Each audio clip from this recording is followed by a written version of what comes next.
I don't know whether share the last session with you, but I will try and pull it up before it disappears from the cloud. All right, so we are going to just get going now because of time. We had very good, I believe, interaction discussion last time about sentence and syntax is really important. The way you frame and shape your sentences, avoiding long sentences, which make your work, clumsy and unreadable, but also using, complex sentences where necessary and, simple ones as compound one mainly.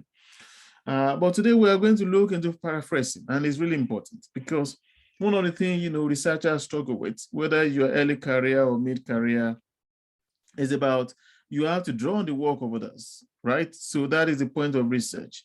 You are looking at what other scholars have done in the past, and then trying to position your own work about what are you adding, what new things are you adding to what others have done. And so in order to do that, you need to be able to show that you understand, what has been done. And then you're able to then see, okay, this is a new thing you're adding. So when you are drawing from the work of others, how do you actually summarize or present their work, critically reflect on them where necessary, in order then to be able to go on and then talk about what you want to do and how you've done it and what are the findings. So paraphrasing is very important, whether you are, in the literature review section, or whether you are talking about, the discussion of your findings as well. You always have to go back to what other scholars have done. And that is the whole point of this. Okay. So again, like last time, this is going to be interactive. And I will just share my screen with you now so that we can then get going with these. All right. So, okay. So these are the writers then, or writing then. Writers then, we call it. All right. And I will just share the screen now. I hope you can see that. So, okay, so, and we are going to, so what is paraphrasing? So that is the first thing. When you talk about paraphrasing, what do you mean? So it is when you restate or you reword a paragraph or a text, a whole text or a paragraph, while retaining the same meaning as you find in the original. Okay, so like I said in the opening statement, when you are, as a researcher, you have to draw on the work of others. No matter what level of research you are in, you always have to, draw on the work of others. And so it's important to be able to know how to do it. So paraphrasing is one of the ways in which you use others' works. The others are quotation and summary, and we're going to mention them later on, especially quotation. So if you look at the table below, which I got from the EAP Foundation, so there is a very quick comparison of quotation, paraphrase, and summary. So with quotation, you are using the same words as you find in the original. So that is allowed, as long as you put it in quotation marks. And usually you have to include the page numbers as well. So when, for example, when you're looking at definitions of concept and so on, where, the original source, the words in the original source best capture what you're trying to say, you can use quotation. It's usually the same length as the original text. If it's a quotation, then of course you use a quote and unquote sign, and then you use in-text citations. Definitely, you have to say, okay, it's Okoya 2022 or Sonda 2018, whatever it is. You need to include the page numbers as well when it's in-text citations. With paraphrase, the real point of it is that you are using different words for the most part. It doesn't have to be 100% different words, but generally different words or different combination of words. So it's not going to be the same as the original. But the length is generally about the same. You don't use quote and unquote. And of course, you have to use in-text citations. Although for that, you don't need a page number because it's not directly lifted. So because it's just a paraphrase, you can have what is called, so if it's a paraphrase, just put the author and the author and the year. So the standard kind of a way you do your citations. All right, so now with summary, it's very similar to paraphrase. The only thing is that, it's not the same as the original. So the length is usually not the same. I think these are just a bit quick ways of, knowing what is what. But I think summary and paraphrase are quite similar. But I think those are the main things. All right, so let's just move on then very quickly. So what are the different types of paraphrasing? What are the different types of paraphrasing? And in a moment, I'm going to ask you to carry out an exercise because, like I said, it is a very interactive session. What are the different parts? Or different types, rather, of paraphrasing? So the first type, I'm going to mention 4 types here. The first one is when you are changing part of speech. So that is one way of paraphrasing. You can change part of speech. It could be, different parts of speech like nouns, like verbs, and replacing them with other parts. So that's one way of paraphrasing. You can see the example here. In this original text, it says, the boy quickly ran across the finish line, seizing yet another victory.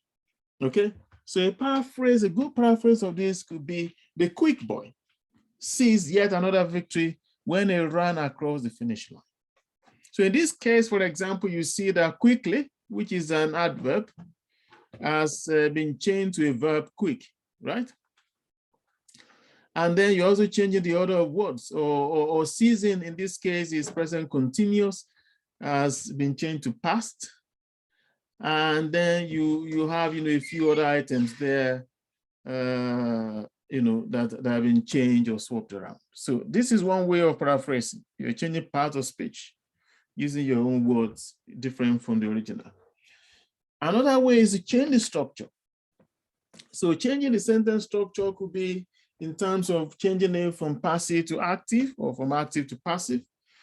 So if you look again at that example, there is a puppies were adopted by numerous kind souls at the puppy drive. All right. But in the paraphrase, you have changed this from passive, because the original one is passive, isn't it? They were adopted. Okay. You've changed it to an active structure, which is many kind souls adopted puppies during the puppy drive. So there are still some similar words. It's not 100% new words, but you've changed the structure. Okay.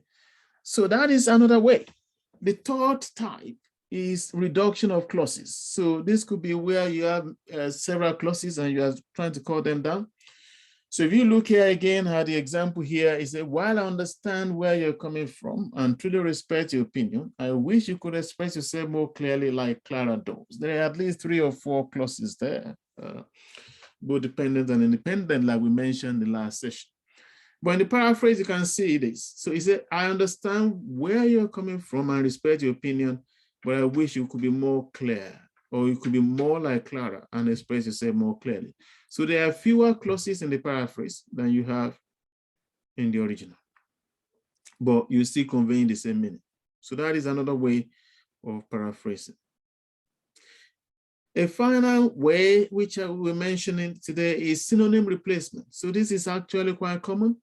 So you might be replacing words, in the original with similar words in your paraphrase. So again, if you look at that example there, say the older citizens were honored with a parade for those ones in the military. So now the paraphrase says senior citizens. So instead of older citizens, you're then saying senior citizens. were honored with a march. So what is changing? Their parade has become march. And then those ones in the military has become what? Veterans. So you have changed words or phrases by replacing them with appropriate synonyms. And that is why knowledge of synonyms is very key to the whole business of paraphrasing. All right, so this is important because I will ask you to do something then quickly.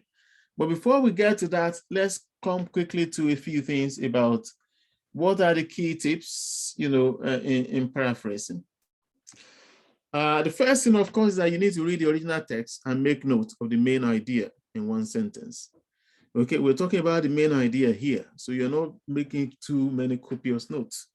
Just, you've read a paragraph or you read the entire text. What is the main idea in one sentence?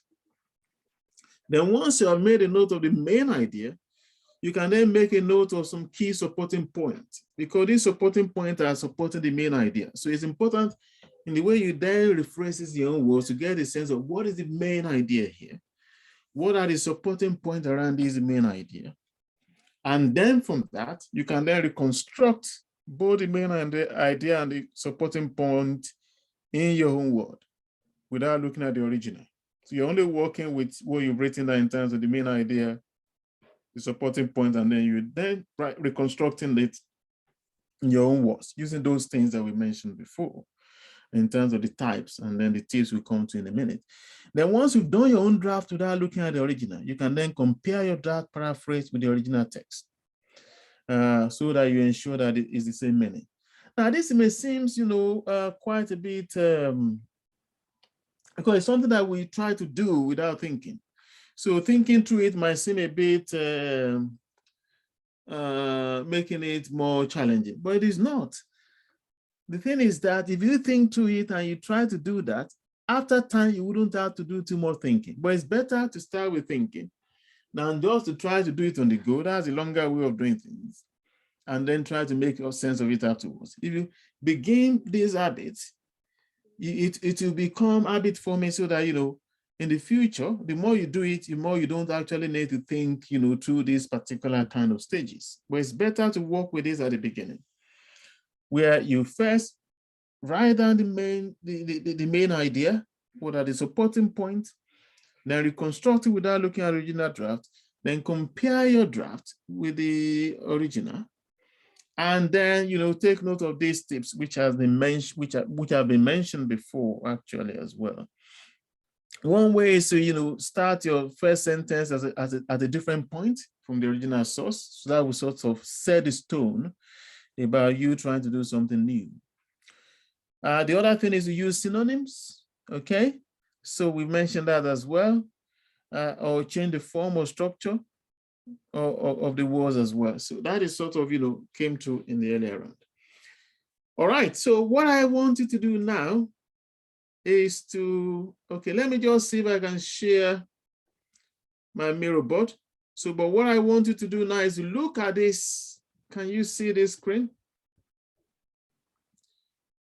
All right, so I want you to look at this and try to reconstruct it using those things that we talked about. I'm going to give you 10 minutes. If you just give me a moment, let me just stop.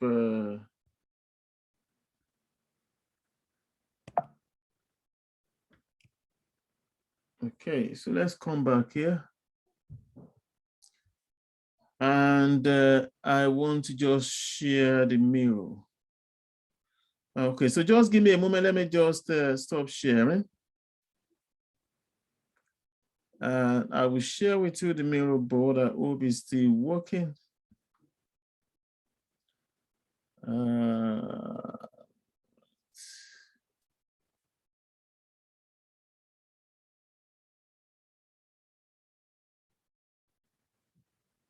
So there is. Okay, so this is what is there. Okay. Let's see if we can then do this. This is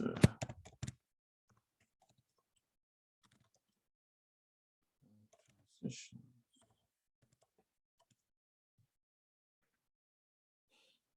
right.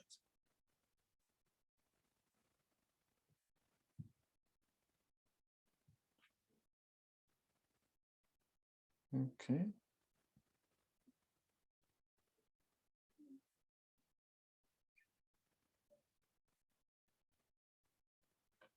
Okay, so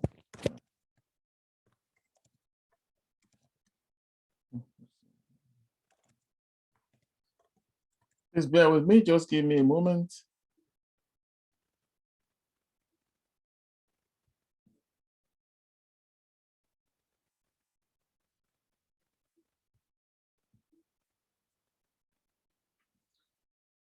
All right.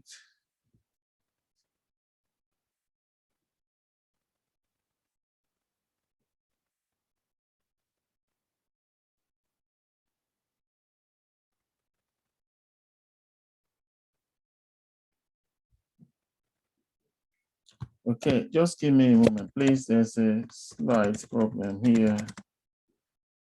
And transmission.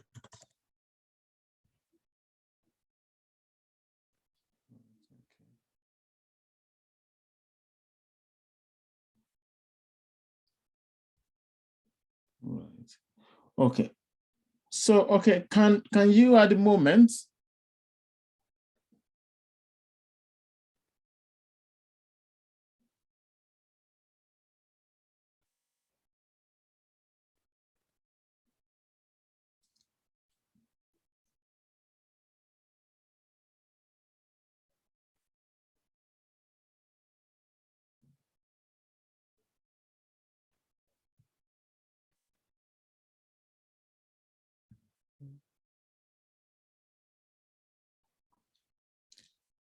Right.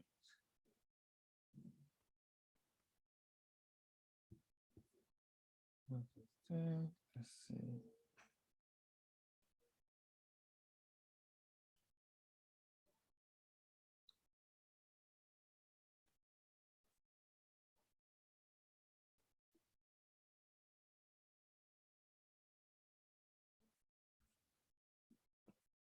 Okay.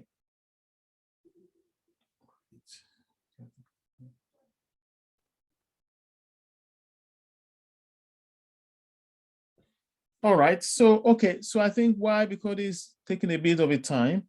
So can I ask you to, I'm going to copy the text of that particular exercise and put it in the chat while I try to solve the problem with Miro. So I will copy that out so that you then work on it. So this is the first activity. And what I want you to do is to paraphrase that paragraph, okay? So if you please, and I'm going to give 10 minutes for that, and then we discuss that, all right? And then hopefully by then I will have solved the problem with Miro. Oh, that can be done.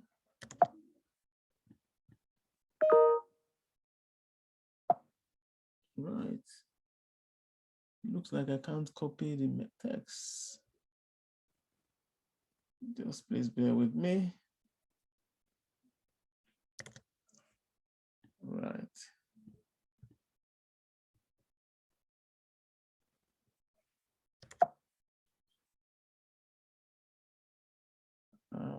Right. Okay. Sorry, there's just a bit of a technical problem here. I can't seem to be able to copy the text. That is quite strange. Okay.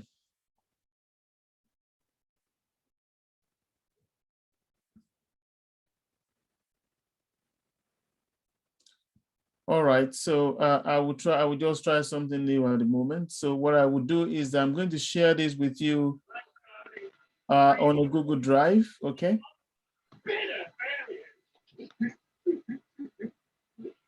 Is that okay? So and then you can then You can then, so what you can then do is each of you can then put your name there. Okay, if you can please mute yourself. I think, you know, if you can mute yourself, those who are, so, all right, so, okay, we can do this. Okay, so can you please make sure.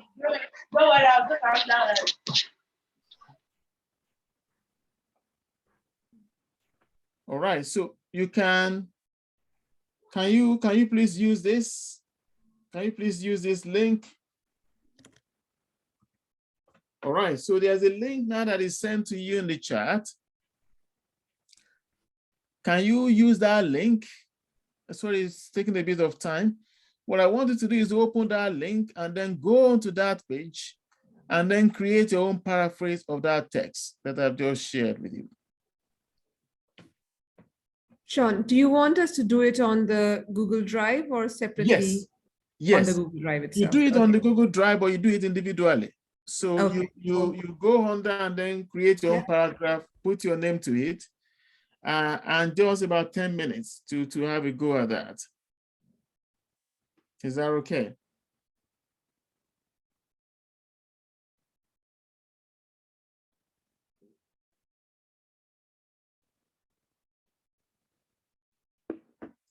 I hope you can all access it.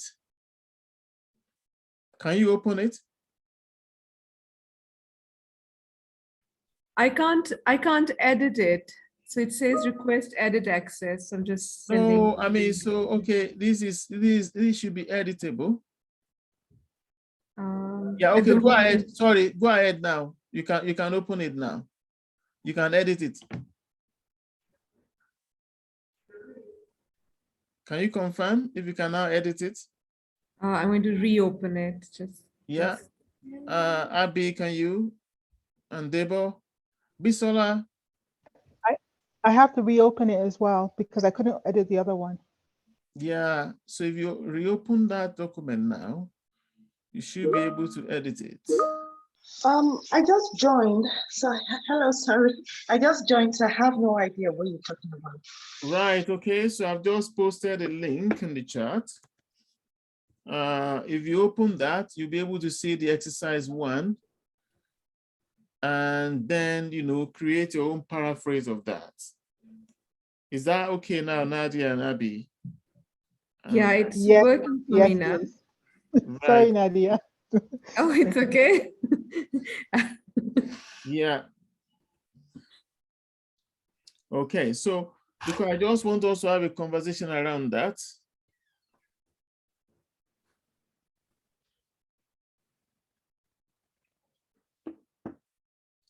Once you have had a go.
Okay, so we take just about 7 more minutes or so, and then we have a chat for this.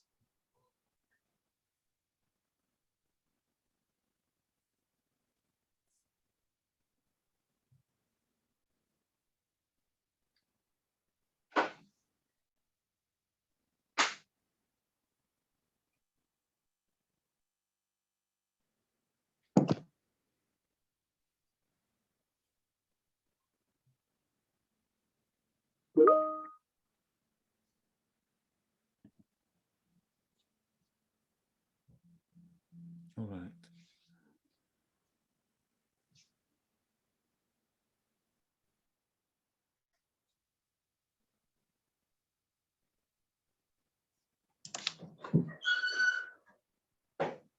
I will call you.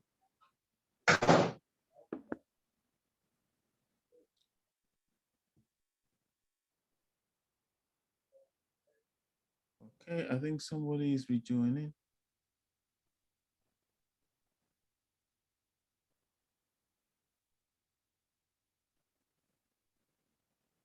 Okay. I think these exercises are really important. I hope everyone try to participate in them. I can only see Nadia at the moment trying to write something.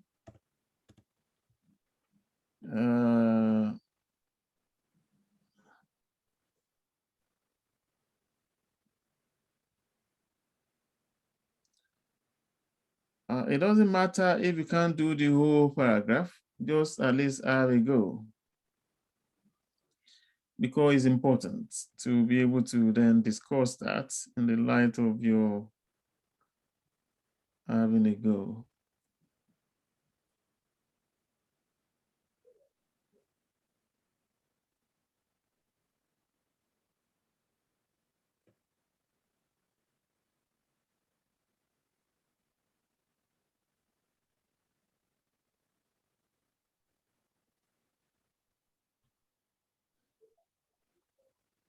Okay.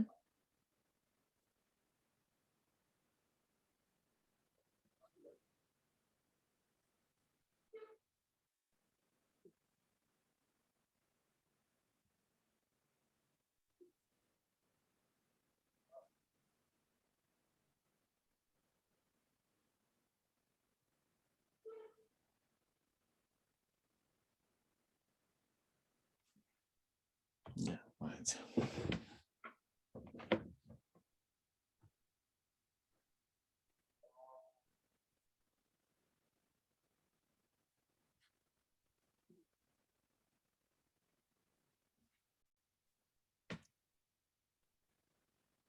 No, of course, it takes time to first, read it and then have a go.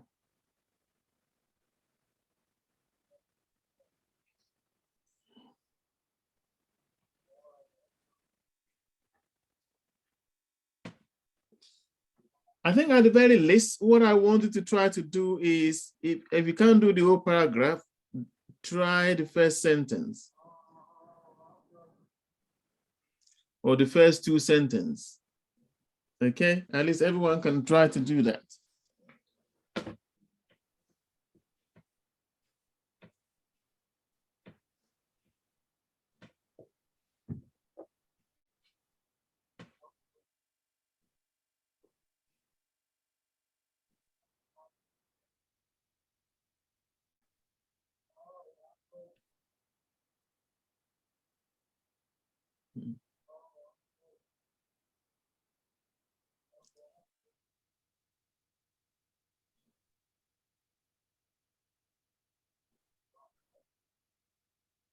Right, I think what this is clearly showing also is that, paraphrasing is not quite the easiest of things to do.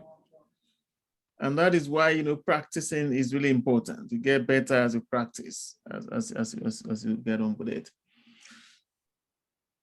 All right, so let's try to just get on with this for a moment and see. So I'm going to share my screen to show you. Yeah, okay, I can see some effort being made there. That's good. So I'll just share my screen in a moment to share what attempts people are making. And then we can sort of take it forward from there. Can you see my screen, everyone? By the way, I've seen some new faces join. Let me just stop sharing for a moment so that they can introduce themselves. Those who just joined. Hayo, can you show your face for a moment and just a very brief introduction? Are you there? What about Bisola? And there's also Folake there. Can you please introduce yourself briefly?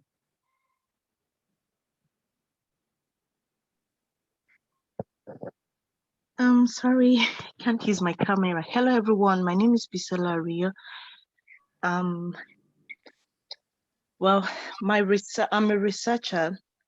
My research explores the resilience capabilities of micro and small businesses in Nigeria. All right. I don't know if that would do. That's fine. So where are you? The Montfort University? Okay. Yes. Yeah. Right. And Ayo, very quickly. Oh, my name is Ayogule K from Nigeria, and my research area is on the agricultural production climate change presently. Thank you, Dr. Ayoguleke. Good to have you here. Folake, I can see somebody else, Folake Galaxy A31. Can you please unmute and introduce yourself before we go on to the next point? Hello? Because I can't recognize that name at all.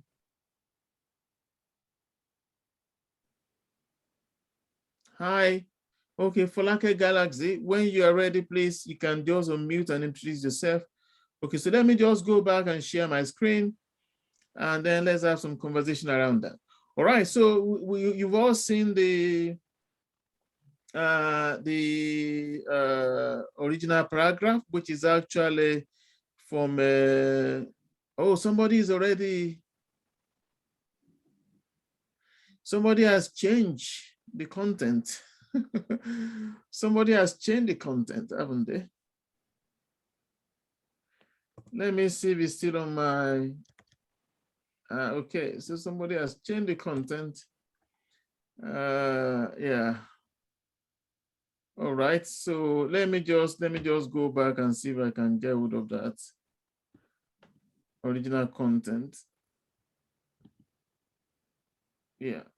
Okay, so please don't change the original, okay? Leave the original. You can do your own version underneath. I think we have it back now. So just leave that as it is, please. All right, so this is the original, and it's from a paper we published last year, actually. And so we have Nadia having a go here. I think it looks like she's still on it. So traditional universities are being challenged by do-it-yourself tech hubs in Africa as knowledge producers. Okay, that's good. New production of knowledge theory explores how these hubs are finding innovative solution for societal challenges and industrial needs more efficiently. 5 case studies of tech hubs in Nigeria, South Africa, Kenya, and Uganda show that these tech hubs focus on, okay, you still. Well done, Nadia. That's a good try. Do you want to talk about it? What was your approach? What was the method there? I think I was trying to paraphrase and restructuring taking the main points from each sentence and just saying it in my own way. Yeah. I don't know. I was just doing it. I was not thinking about it, how I'm doing it. Sorry. All right, okay. I mean, so that's fine. You're clearly thinking about how you're doing it. You might not be following a particularly structured way, but there's a thought, isn't it? Okay, but it's a good try. It's a good attempt because you're trying. Celebrate what? Can you unmute yourself? I think somebody has. Okay. Right. So I think this is a good attempt. You're trying to capture, the meaning using different words. Okay, so Bisola is also there saying a growing number of do-it-yourself tech hubs in Africa undermining the reputation of traditional university, traditional universal knowledge hubs. Now that's interesting, Bisola. Can you speak to that? What were you trying to? Well, I think I'm still trying to read the whole thing. That works for me to read and understand. And I feel that it's taking time and it's one of the challenges that I've had so far. Yeah. So while I understand that one can paraphrase and all that, I've tried that in the past and I feel that it sometimes don't make sense to me as I progress. So, well, maybe I have to read, understand, and then summarize. And that's what I was trying to do, but it seems as if I have limited time to do that. No, yeah, I mean, there is, because again, here, it's probably, not the ideal kind of situation because of time. We have quite a number of ground to cover. But I mean, it's really just about having a go. And I'll come back to that later on. Now, when you are paraphrasing, don't worry about, how very good your initial draft is. That is not the point. If you do that, you're going to spend a whole long time. The first thing is, like we said, and that is why it's good to think about those simple processes. There are 2 main processes. Read the text to make sure you understand it. Then write down what is the main idea in a short sentence.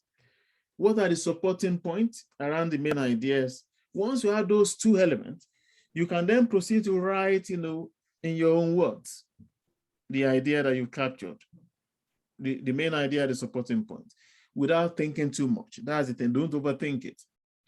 You have only 2 ingredients to work with, the main idea, the supporting point, and then just write.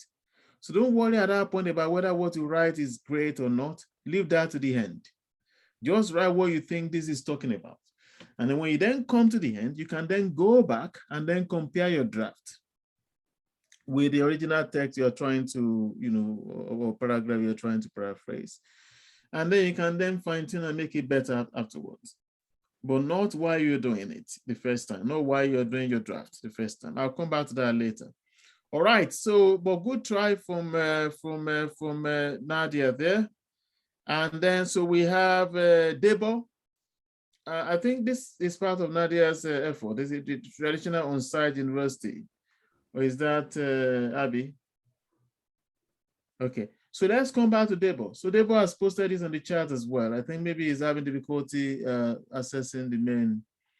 But here he says, conventional universities in Africa are being challenged as a customary knowledge production side by do-it-yourself tech course. That's a good try. As a matter of, a draft, that is brilliant.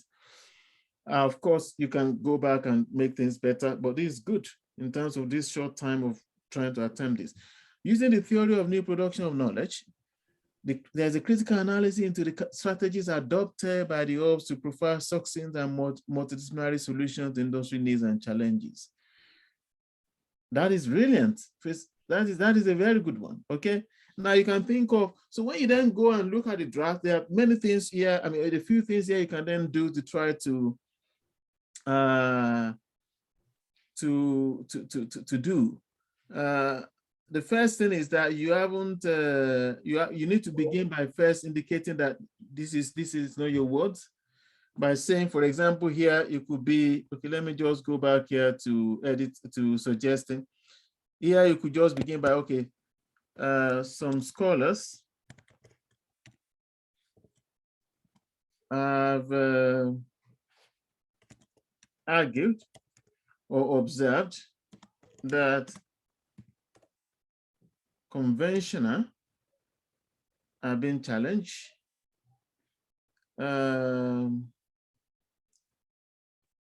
They use it, they analyze, okay, the strategies as adopted by the host who prefers I don't know whether succinct is a very good word. To provide, you know, there's no reason why you cannot use innovative. I know innovative was in the innovation or something there. Did they say innovative? Innovative solutions to societal needs and to industry needs and societal challenges. Yeah. So, but all of that are things you can do when you are revisiting your draft later on. So if you look at this now, you know, it does look better. And don't forget what you need to do at the end, which is a TSA. That is as important in the paraphrasing process as anything. A TSA et al. 2020. All right, so that is a good way to try to bring this idea. So sorry. So sorry, I had to put mine in the chat because I was not able to paste it. Right. You should have editing right, but never mind. Okay. So I can see the problem I'm having with the chat is that for some reason I can't even copy. Let me just go through it again. And no, it's not letting me, is it? Okay, so maybe we can find a solution to that later in the session as we go on, Abby. But if you look at the chart, you can see Abby's solution there. Okay, so let's get back to Debo's attempts first and try to then accept all of these and see what does it look like. All right, accept, and accept.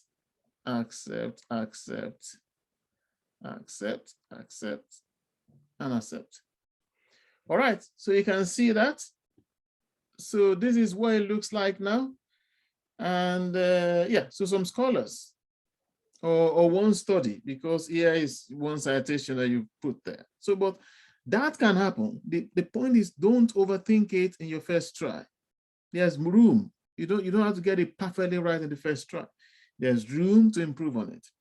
So here provides a very good way. I've been challenged as cultural knowledge production site using the theory of new production of knowledge. You know, they analyzed the strategies adopted by the host to provide innovative solutions. Now, I'm not sure whether, okay. So there is innovative solutions here, isn't it? But it was used in a different kind of combination of words. So there's nothing that said that you shouldn't use any of the original words at all. But anybody looking at this original paragraph and looking at this, we know that this is clearly a paraphrase. This is, you are not, you know, using word for word what the authors have done, because you have recombined them, you have reworded them, you have, you know, restructured them, you have used synonyms, you have, you know, changed the structure, all of those things we mentioned at the beginning. And this then is a very good okay, I think somebody, is this somebody else here? Okay, is it Bisola here, right? Okay, so this is Bisola here, and say a growing number of do-it-yourself telecoms are undermining the reputation. So this is where you have to be careful, all right? In the words you use, that it is, and that is when you are revising at the end, you can revisit. And so, for example, here, I will not use undermining, okay? Rather than do that, I will probably stick with challenging. Okay. It doesn't, like I said just now, it doesn't mean that you must change every single word 100%. It's just that the way you rearrange the words is different, in addition to using your own original words. So challenging will still be good rather than undermining, because if you say undermining, then you are straying away from the original meaning of the text that you are trying to reword or rephrase. So, but all of these are things you can do when you come to your draft later on, because you don't want to be looking at every single thing on the way. You can write a whole 2,000 words or whatever it is, and then revise it later on to see, okay, how true are these? Or maybe page by page, so that you don't lose track of the original source that you're trying to challenge or to rephrase. Okay, so good effort. We'll come back again to this later on. So let me stop sharing and then go back to the slide so that I can show you. Okay, so yeah, we have Abby there now in the chat, saying African texts are confronting the supremacy of traditional universities as places of knowledge production. Okay, I think, I'll probably go again with sites here instead of places, because, it's not really about the physical space. It's about, what they do there. I will also be careful about using the word confronting. You can still be challenging there. Like I said, you are not changing every single word. So this study, again, I wouldn't be using this study because you are referring to another source in your own work. So again, that is where you begin by saying, okay, and we'll come back to this later anyway. So let me not jump the gun. You need to have something there in your paraphrase that indicates, that you are quoting another source. Either saying, a 2020 study, or one scholar, or, some researchers have argued, or whatever it is. Sometimes you may not need to do that. The better you get at it, you don't need to use that all the time. But again, this is a good first draft, Abby. So at least something that you can then build on and then develop later on. Yeah, so the last line needs a bit more work because it's not clear, but otherwise I think it's a good draft to work with. So now let me just share then my screen with you in terms of my own proposed solution to that to the problem we've just been looking at. Let me just see.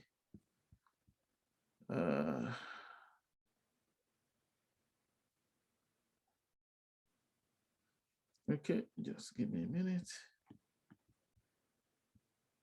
All right, can you see my screen now? Okay, so this is where we were.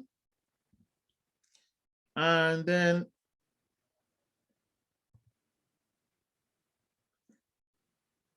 all right.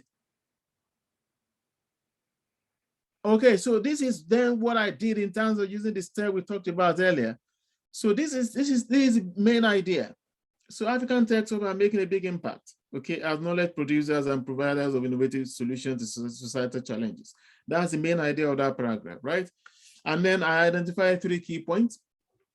Okay, again, I'm just showing these as a kind of step that you follow. I'm not saying you should follow that step every single way. Once you've tried this a few times, you get used to it. You do it more naturally. But it's about actually understanding that there's a mechanism. There's a clear mechanism that goes into your paraphrasing, getting the main idea, identifying the supporting point, and then working with that. Because you then see that in the paraphrase, this is what you then have. So African texts are making a big impact as knowledge producers and providers of innovative solutions to societal challenges on the continent. That's the statement of the big idea, okay? Then I then walk through the point and then, just write them in my own words into what they are. So, and then it has to follow. So the ops are more effective because of their collaborative and flexible approach, bringing together actors across academic disciplines and industry sectors, right?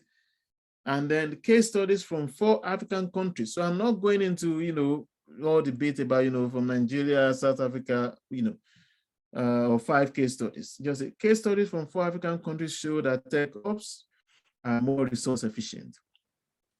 They are also effective in creating economic and social value, including jobs and technology-enabled better public services. So that is, an exemplar of how to paraphrase that particular paragraph. All right. So is there any quick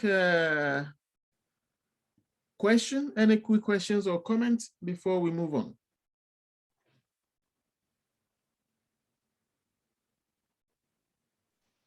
I have a quick question. Yes, please go ahead. So in using synonyms, how do you know, like based on your experience, like which words you can leave and which maybe you should, you should change so that you don't change the meaning of what you're reading? No, I mean, so I think in terms of synonyms, I think there's nothing wrong in you having, a dictionary next to you if necessary. To ensure that the meanings are the same. But I think you are trying to, that is why it is not so much about, the very minute, details that can get you bogged down into a very long process. That is why I simplified it into 2 parts. What is the main idea of this paragraph or this text? Once you get the main idea, you are not worried about, what you're changing. It's easier for you to find, the different words or change, part of speech around or change, find synonyms. As long as you get a hang of what is the main idea and what are the supporting points. So you are not overthinking the rest of it, because it's a bit like, having a frame. Once you have a frame, you can, try to use your own kind of blocks, as long as they can stand to fit into the frame. So here, for example, we're talking about big impact, that wasn't in the original, text. You're talking about collaborative, maybe the word that was used there was collaboration, there was flexible. But if you go back, let's take the word flexible, for example, flexible approach. And let me just go back to where we were. So was there a word flexible here?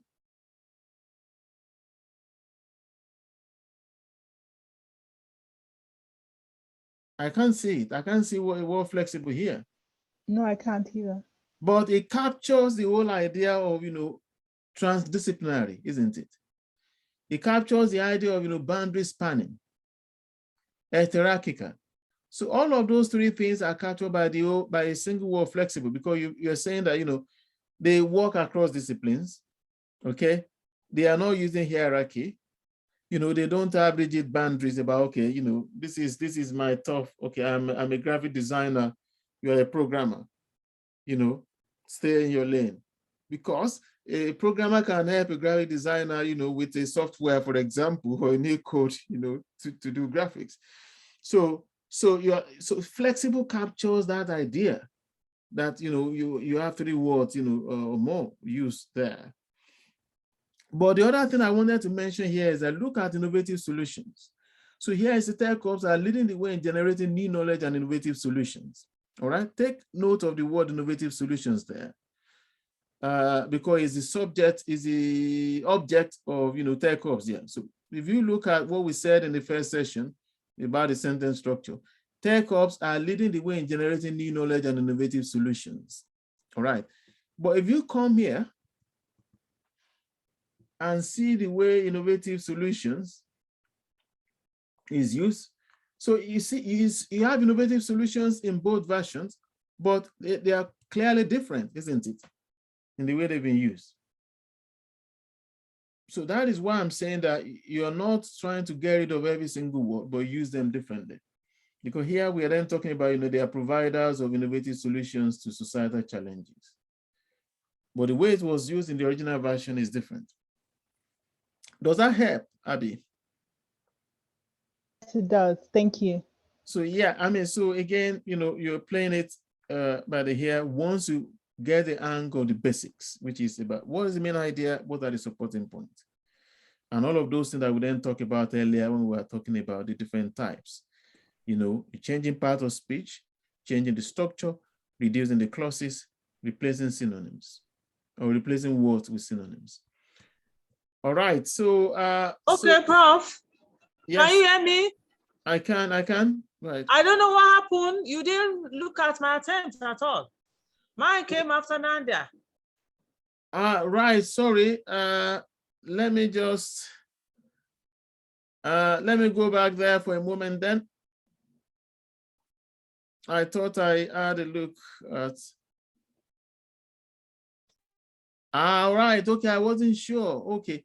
All right, so you had an opening line which says the traditional on-site university is challenged by online self-study, high-tech, invisible universities in Africa.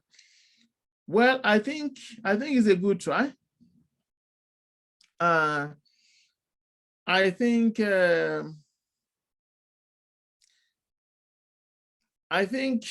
this is a good try, but it's an example of, maybe not, you're trying to be away from the meaning that was intended. And this could be partly because this is just an abstract of an article, So, and I know that, it's a challenge for those who are not working in that field. So I totally appreciate that. But the original, so these tech hubs are not online. Okay, they are both online and on-site as well. But they are not universities. They are not traditional universities. So one thing I will get rid of straight away here is the use of on-site and online. Okay. So, and then, I will still with tech hubs. I will remove invisible because they are clearly not invisible. I will actually still with do it yourself or say DIY.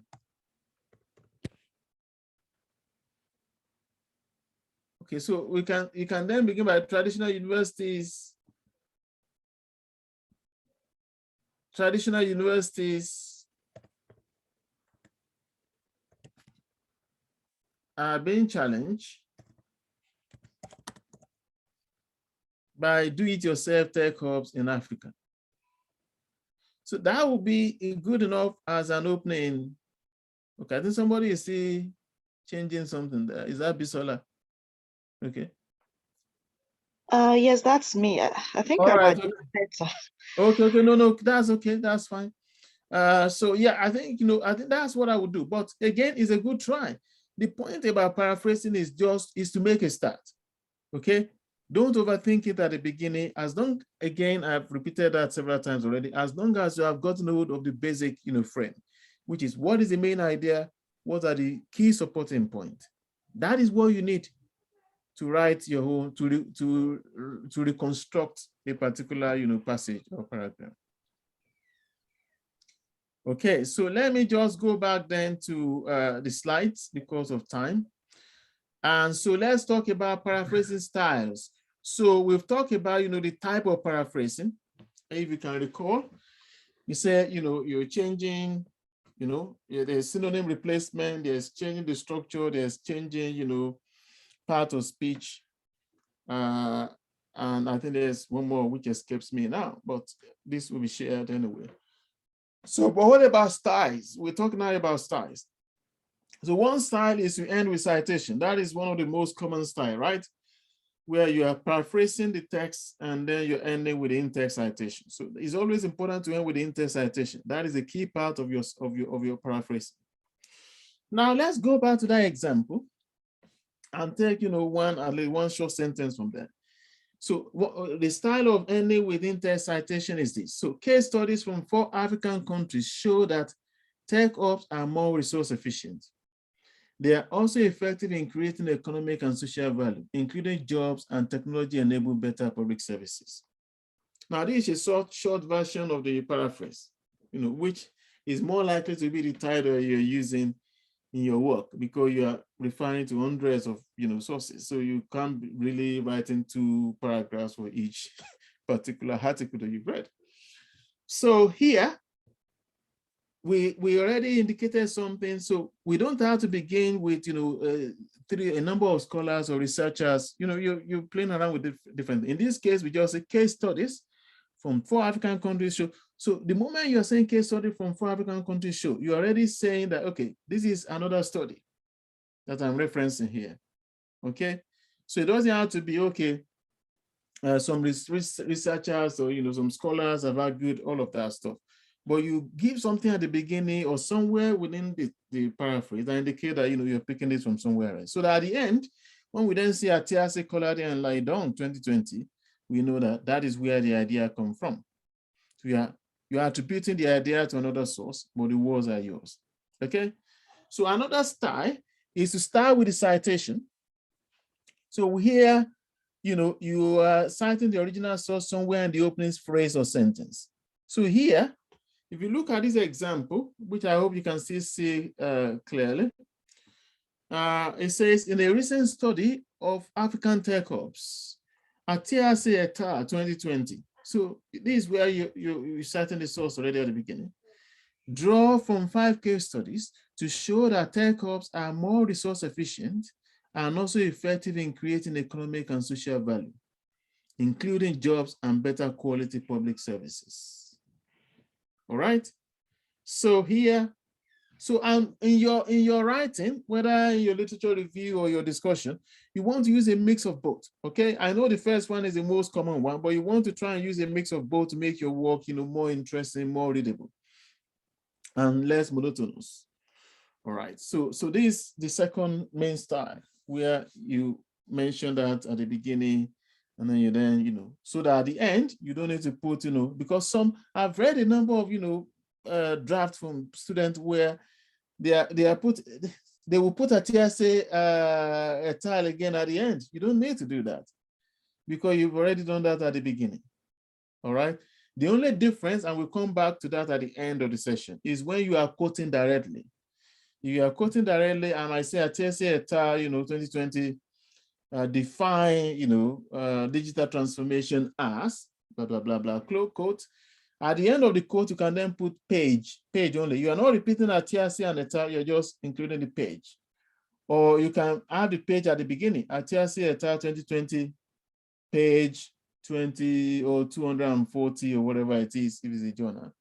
And then you can do your quote.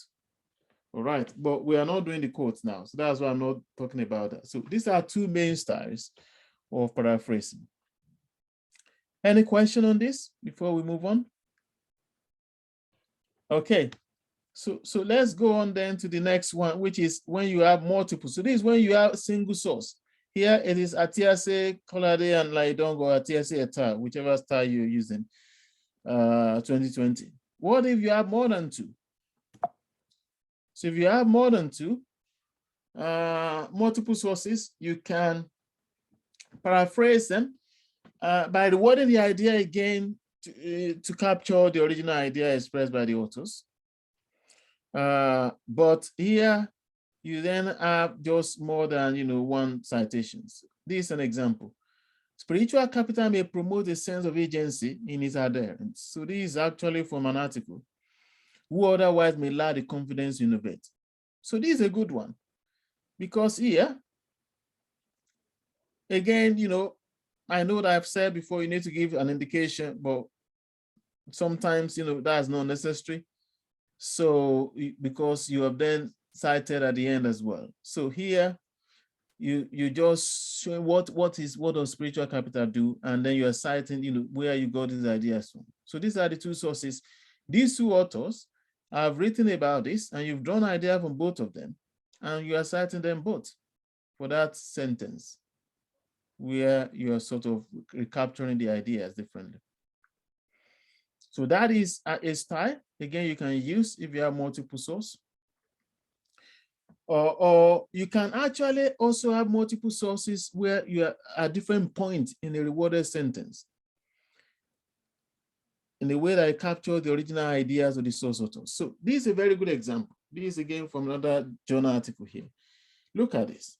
5 publications consider big data a key technology or a foundation of Industry 4.0, almost exclusively referring to the system levels, processes, and enterprise. Now look at the next line. Its main purpose is to help transform the huge amount of raw data, and what do you have there? 2 citations. Into useful information, what do you have there? 1 citation. In real time, another citation, and thereby technically support automation, another citation. So you have 2, 3, 4, 5 different citations in a single sentence. Now, this is another example of where, a long sentence is justified. Okay, you're trying to capture ideas from different authors, in terms of their contribution to something that is, linked together. And this is one of the very good ways, one of the advanced ways of citation. This is one of the ways where you're actually showing your sophistication. Again, you don't want to overdo this. You don't want your paraphrase, your literature review to be littered with this type. But it's the sort of thing that if I'm reading, I want to see at least examples of this. Maybe one in 3 pages or thereabout in your literature review, or twice in 3 pages, as the case may be, because we are just showing that you've drawn from many sources and you can bring them together in a single sentence. That is a very high level of engagement and rigor in terms of your engagement with previous work. All right. So this is a good one. Okay, any quick question before we go to the next exercise? All right. So hello, Prof. Yes, hello, please. Sir. Yes, go There's ahead. a question here. The last one, I really love that because but I don't know when I'm going to get to that point, because it's quite, to me, it's very technical. Having to put 3 citation in 5 citation in a single sentence. In a single sentence, yeah, I agree with you. I agree with you. It is an advanced level, but don't ask when you're going to get there. You are getting there already. Just keep trying. That's the way to get there. So you can start today, because I'm going to actually ask you to do an exercise in a moment with your own work. Okay. So I know that the first activity I gave you was something I pulled, a paragraph or a passage from a different work. But the next thing I want you to do is to go back to your thesis or to document you cited and try to attempt this. Okay. And then we can then have a discussion again on that. I'll give you about 10 minutes to just try something quickly. Again, just post it on the Google document, and then we can then look at the different examples together and see.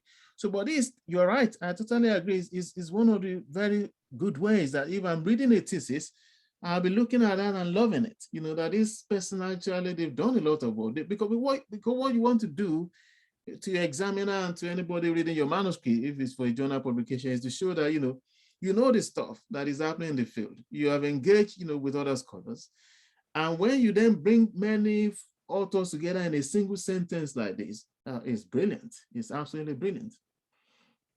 And reviewers or examiners love to see that, among other things. Okay. Any other question before we move on? Okay, so let's go on now to this activity, which is I want to write a paraphrase. Whatever you can do within 10 minutes. I want you to write a paraphrase that captures similar ideas from 2 or more authors. Okay, so it can be, it should be in your field, because that's a more comfortable thing to do. And again, just like we did last time around, I'm going to stop sharing now. I'll copy this and then put it on the Google Drive so that you can all do your own version and then post it on the Google Drive.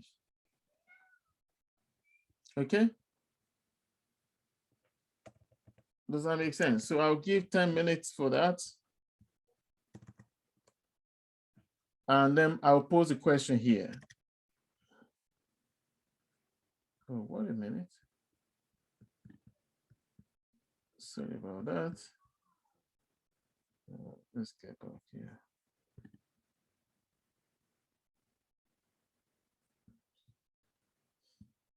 And then it at least can give an opportunity for us. Oh, right. So I can't seem to post this. What's going on? All right, so please let's stay on with the page 2.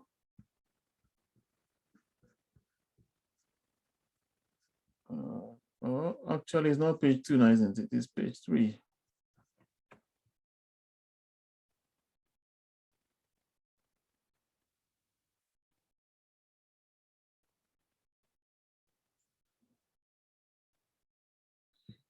All right. Oh, sorry. I think it's there. I think I've posted it many times. All right. So let's go on to page 3, please. I don't know why. Okay, I think if you please hold on, I think. Right. Okay, I think I can see what the problem is now. Right.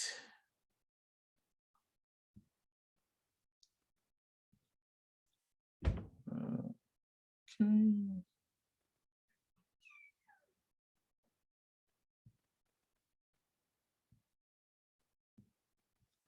All right, can you see now? Can you see activity 2? Yes. So please, if you can just go under that, don't type anything on it, don't change that. I think somebody is on it, don't change that, just type your name underneath. Yeah, and then try to just pick something from your source.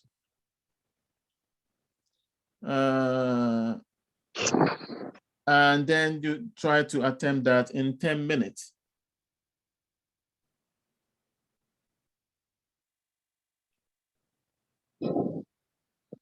Is that okay? So from your source, from your file, just try and attempt that, and then we can again just take a quick look around. Don't forget the main idea. If you are having 2 or 3 sources, what are the main ideas that are similar across those sources, and what are the supporting point they're making, and then try. I think what I'm also going to do, I can see some of these things were sort of posted earlier on. I'll take them off. Go back to page 3.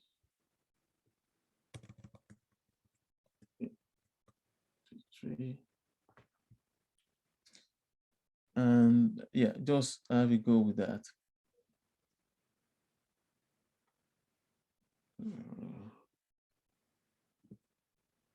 You can go back to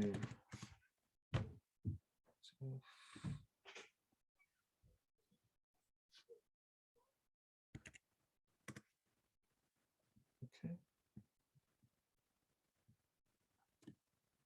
Somebody has locked this.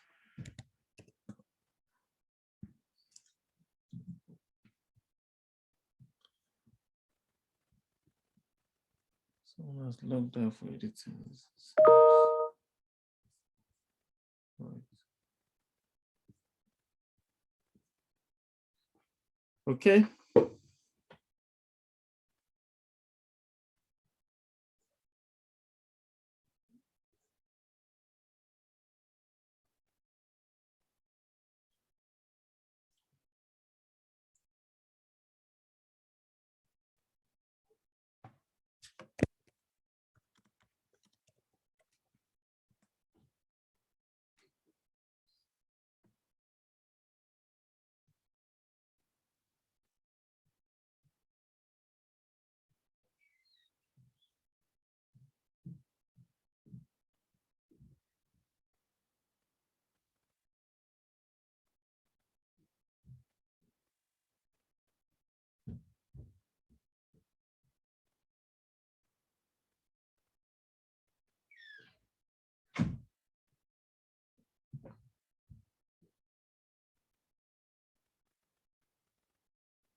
Okay, so this is meant to be a 90-minute session, but I think it's going to take us a bit longer, but that's fine. Let's see what people are doing.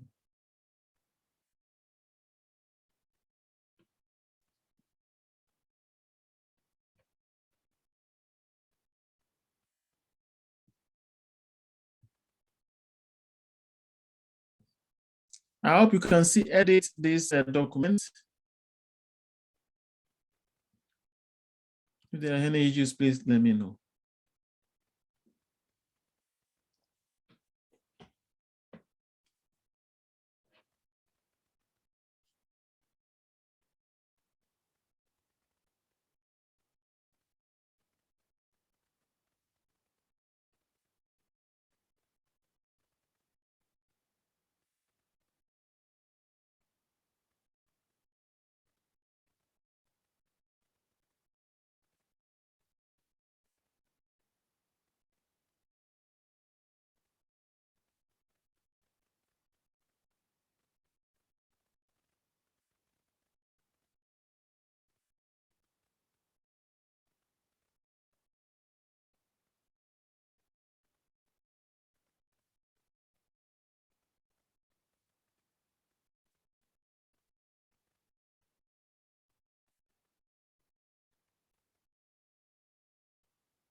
Okay, I hope you can edit. Right. Hello, everyone. I can't see any activity, or is it? Yeah, we're trying. I guess we're trying to work on it. All right. Okay, Yes. okay. All right. No worries. No worries. That's fine. I can't edit the document, so I'm going to put it in the chat because I'm finding it difficult to edit the document. What's happening, Abby? Why can't you edit it actually? So what I did is that I worked on another Word document, and I'm trying to copy and paste it in the chat because when we're all typing at the same time, it's a bit confusing, and it's not letting me paste. No, you mean so on the Google document itself? Yes. So you can't edit it. So I can't copy, like, I can't work on a Word document and copy and paste on the Google document. It's not letting me paste. Ah, right. Okay. So I thought you were trying to type on the Google document. So you're not trying to do that. Yes, because when everyone is typing, it's a bit confusing because it jumps when everyone is typing at the same time. Right. Okay. I suppose you can try to post it as a side comment, which is what Deborah was doing earlier. Like maybe a comment on the side. Hello, Prof. What are we doing now? Well, I've just given an exercise where I ask you to. Okay, let me just see if I can post it on the chat. I thought everybody was clear about what we're doing. I was Looks my, like- my internet went off. So I Right, came in okay. back. I'm posting this again now on the chat. So that is the activity 2. That is what participants are trying to do now. I have something now from Bisola. Well, it looks like you copied this from your thesis. Am I correct? Yes, it's just that. Did you try to do anything to that, to what you had, or it was copy and Because paste? what I had initially was from Ducek 2018.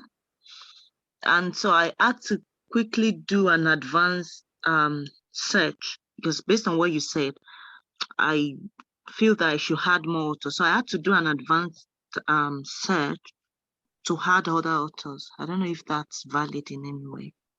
All right, Mr. That's fine. So you could, that's one of the quick ways to do things, to add other authors, but you need to try to get a sense. That doesn't mean read the entire article by those authors, but at least from the abstract or something, that they are saying the same thing as the first author you are trying to. Yeah, for example, I discovered that, now I can't pronounce that name, it's quite complicated. I discovered that it had something similar. Okay, I have the article here. So it said resilience is used to manage crisis situations. So and which that's name quite is that? similar. Is that Fernandez Monroy? Goncalves, Navarro, and Salas. Okay. So, towards the end of Navarro. Yeah. And that's quite similar to what Ducek 2000 had. Yeah, that's fine. So you can do that. Earlier. Yeah. So that was what I did. Yeah, you can do that. And just a quick question. Is it okay to keep keep using the authors that have been used, probably in different paragraphs? Can I use the same author over and over again, like repeatedly? You can use them, but you want to be careful about, overuse, okay? Because if you are citing the same authors for, 3, 4, 5 paragraphs, then, you'll be asking questions about how wide have you read? Okay. So if you are using maybe an author that you use in the first paragraph and second paragraph along with others, that is okay. But then, I don't want to see the same, author going 5, 6 paragraphs in a row. Okay, thank you, sir. Because then there'll be questions about, surely there'll be others. The other thing is that on your draft, I think you say resilience was first discussed by Olin. So I think you need to be careful about making these kind of claims about first, unless you're absolutely sure. Yeah, I think I've seen a number of systematic reviews that still insisted that it was Olin that introduced the concept of resilience. So that was why I said that. Well, yeah, I mean, so I don't believe that. I mean, resilience is a very old concept. So I think just be careful, because if you are not absolutely certain, you can use phrases like, one of the first to explore the concept of resilience in the context of, or in this particular context, maybe in the context of psychology or sociology, was Olin or something like that.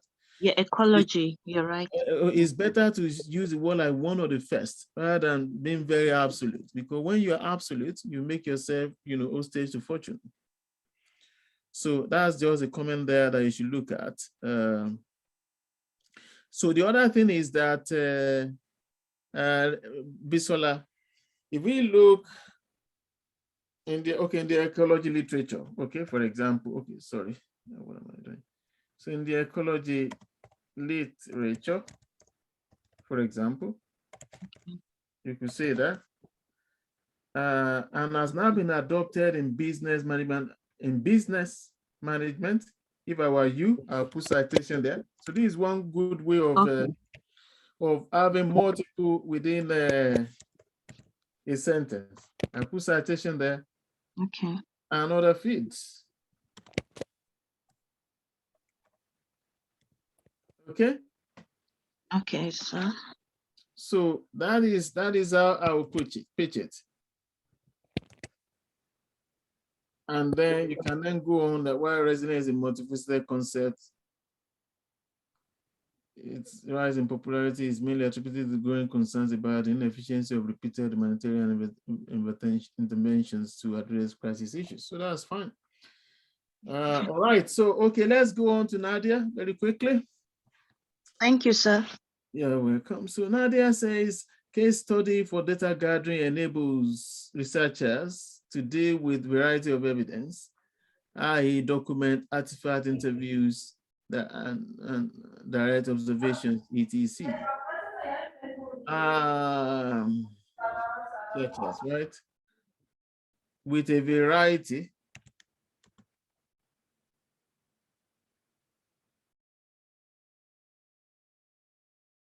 this is not clear to me. Now, the case study for data gathering.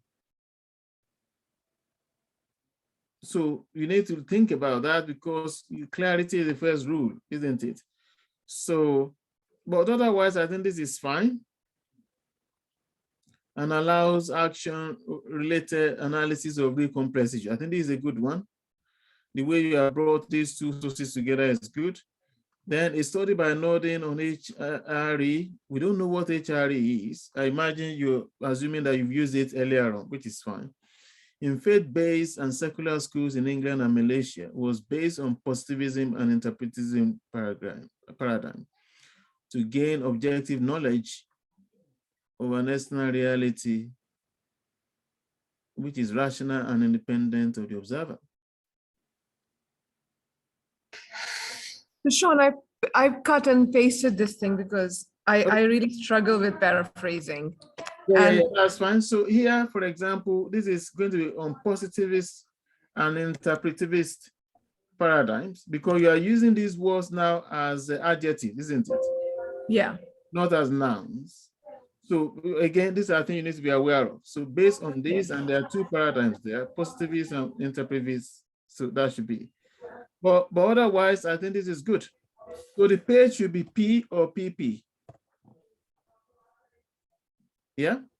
And usually you use double quotes, although this is not a big deal. But yeah. So here again, so you can here, adopted a combination, right? Yeah. Well, how does this look? It looks better. It looks better with the combination of that doesn't mean that it's perfect. But what I'm just saying is that is what you do. So don't beat yourself down, Nadia. If your first attempt is not perfect, the thing is that you can look at it again and try to, improve it. Yeah. Do you have any other comment? Yeah, go ahead. I wanted to check because before I did not put the page number, and while we were doing this exercise, like I just thought that, oh, I quoted it, so I might need to put the page number over here. Yeah, because you brought some words out directly, didn't you? Yeah. So yeah, I think you need to put the page numbers there. Although there's a rule of the thumb, which is about, if it's more than 10 words, if it's double digit, which this is. So you need to put the page numbers. Yeah. So yeah, which is fine. Okay. Yeah. Yeah. Okay. So I don't know if there's any other one there. Okay. I think it's just the two of you at the moment. I'm in the chat box. Right. So let's go to the chat box. Okay. So Abby has several authors have argued on the need for educational reforms in Nigeria. This includes investing in the quality of teachers. Okay. Knowledge, training, and management. That's a good one. Actually, that's a really good one. The only thing is I would say that when you say knowledge, it's not clear. So I think you probably need to make that a phrase that clarify what does it mean in terms of, investing, in terms of reform, which is the main idea, right? So you started with this main idea, which is, several authors have argued on the need for educational reforms. So that is what we are then expecting the subsequent, sentence to speak to. So then invest in the quality of teachers, okay? Yes. Yeah.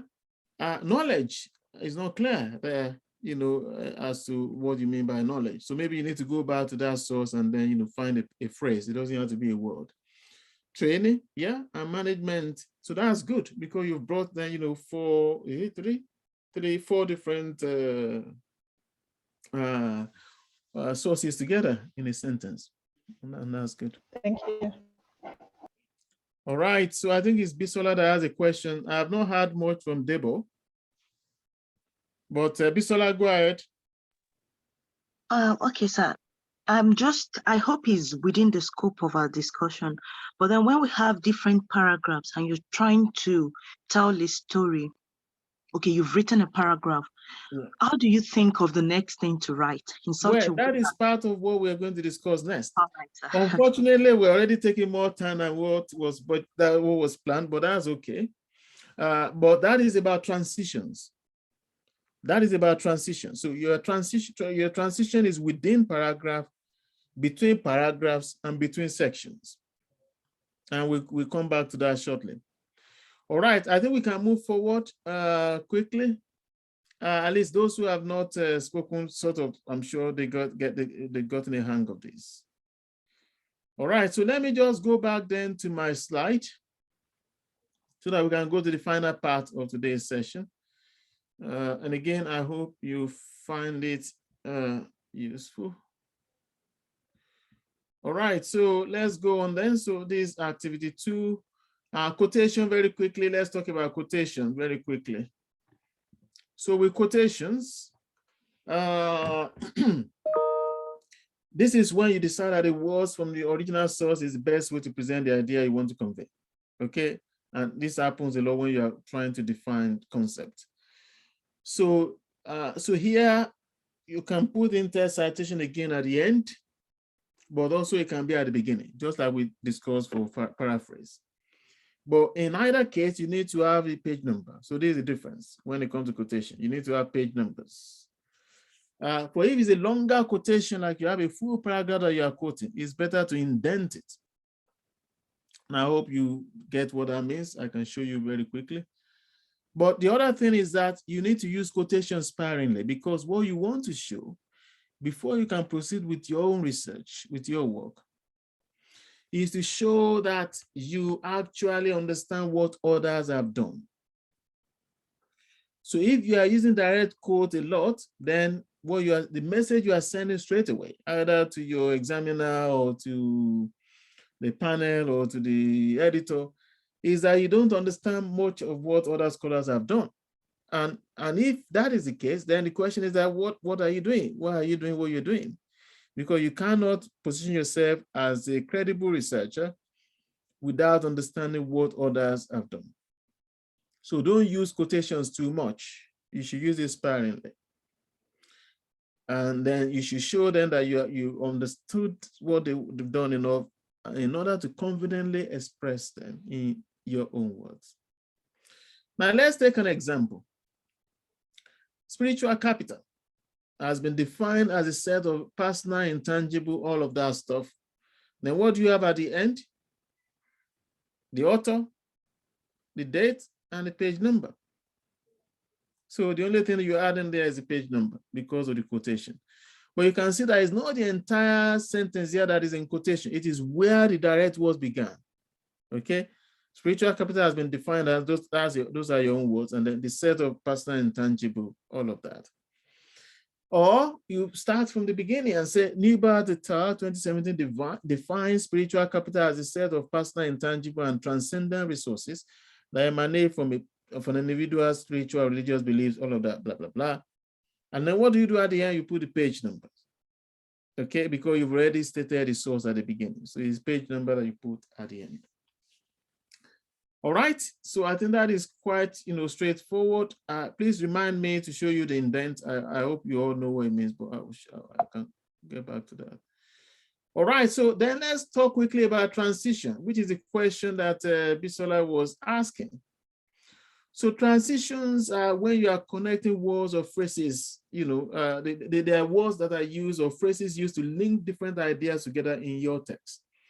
Now it is important, it's part of what you do. That is what makes your text or your work coherent and clear and readable. I use different kind of connecting words. You know, there are many of them out there. But it's important because you don't want your work to be, you don't want your writing to be disjointed, to be clumsy and unreadable, because if it is, then you're in trouble. But again, don't worry that if your first draft is not perfect. First draft are never perfect. That is why they are draft. That is why they are first. You can work on it. But it's just being aware of this so that you know what to do to make your work look better and clearer. Now, we're going to talk about 4 categories of transitions. And these, I picked this up from, a website called WordVice. You can check it out. The first one is what you call the additive transitions. So these are the kind of transition words or phrases that we are using to introduce a new piece of information or to highlight, emphasize it, or to reference it. So example of this are furthermore, okay, in addition, moreover. This is where you're adding new bits of stuff to your work as you go along.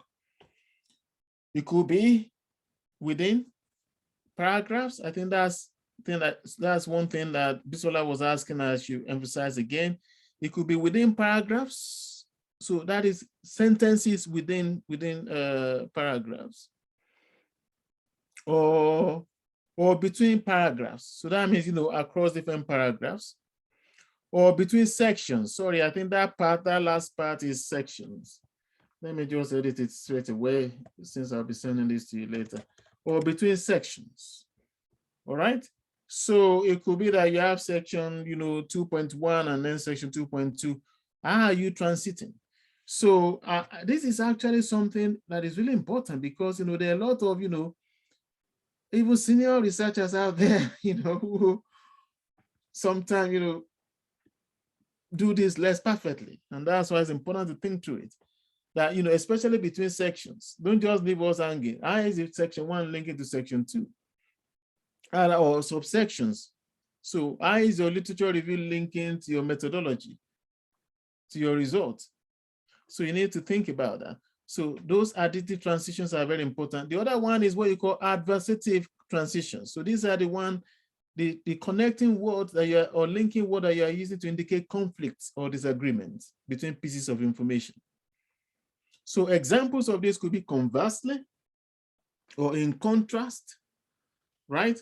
Or on the other hand, or most importantly, because then you are comparing with maybe another item or piece of information that is not as important, or notwithstanding. So there are again lots of them. But again, you're thinking clearly here that, if it's a contrasting piece of information within your sentence or within or across your paragraphs, you need to use the right kind of linking words, or what you call, or phrases. So another type is what you call causal transition. So this is one that you're using to signal reasons or conditions or cause and effect relationships. So an example of this, or many examples of this, one would be consequently, or as a result, or in consequence, or therefore, or otherwise, or in that case, or under those circumstances, and so on and so forth. Because what is coming across there, when I see that, is okay, there is something there that the author disagrees with, or that another author that you are trying to cite disagree with, or that is showing, some conflict or between these different types of information. So they are important because these transitions, or another one is what you call sequential transitions. So these are the ones that show order and sequence of information. It could be numbered, it could be otherwise. So for example, I could say first of all, or firstly, or secondly, or to start with, or given the foregoing, where you are bringing us back to where you were and then where you were before and where you are now, or finally, or in conclusion, or in summary. All of those are important as sequential. So you need to think about the kind of transitions.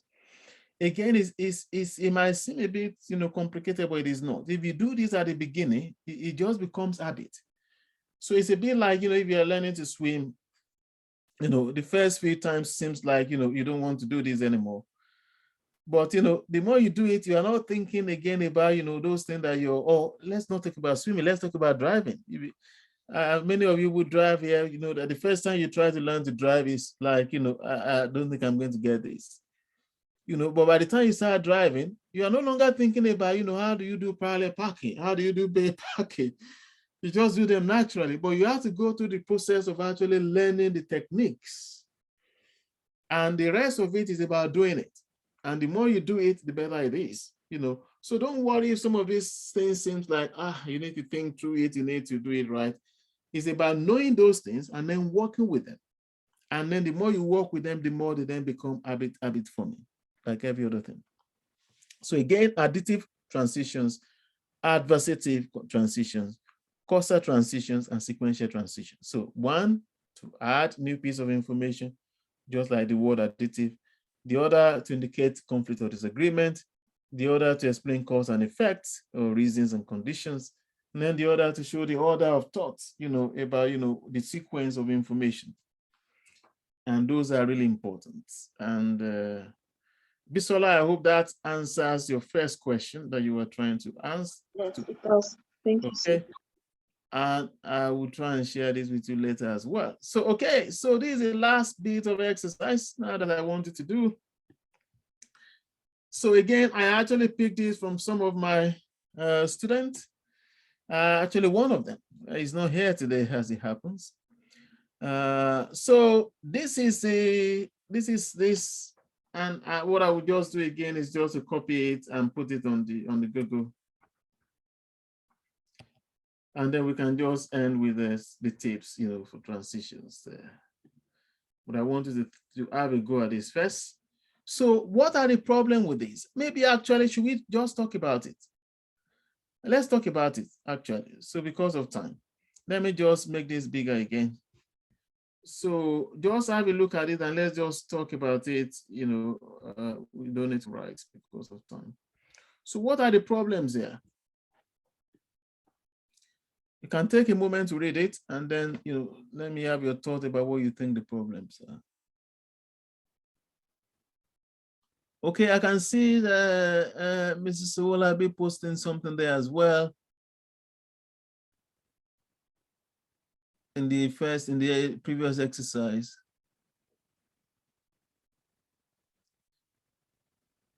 Okay, I think this is a good first attempt. Several authors identified a low level awareness. You didn't put that in parentheses in comma, you should. Low awareness, and then awareness was repeated twice. I think you need to look at that. Detect level of uptake of cervical cancer screening. Then you are citing the same author again, aren't you? So you need to think about that. But otherwise, I think it's a good first try. But let's leave that for a moment and come back here to, today's. Can you see the screen, everyone? So this is the last bit of work. So let's just talk through it. I don't want to take time again going to Google. So what do you think are the problem with this? Maybe we should start with Bisola actually, because she was the one that raised this before we got here. So just take a moment or two to read through the first paragraph at least. What do you think are the transition problems?